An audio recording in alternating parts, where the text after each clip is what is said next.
దైవ మర్మములు. సహోదరుడు భక్త సింగ్ గారి అనుభవంలో దేవుడు ఆయనకు బయలుపరిచిన దైవ మర్మములు. మార్చి 31.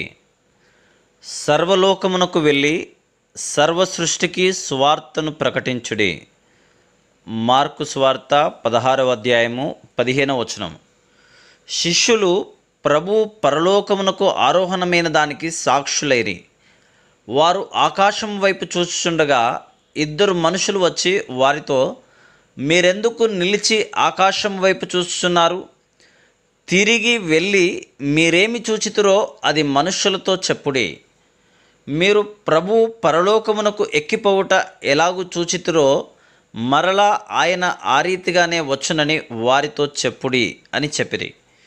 శిష్యులను తన రెండవ రాకడ కొరకు సిద్ధపరచుటకై చివరిసారి ప్రభు బేతనియకు వెళ్ళెను. ప్రభువు రెండవ రాకడను గురించి సువార్తలలోను పత్రికలలోనూ 365 వచనములున్నవి.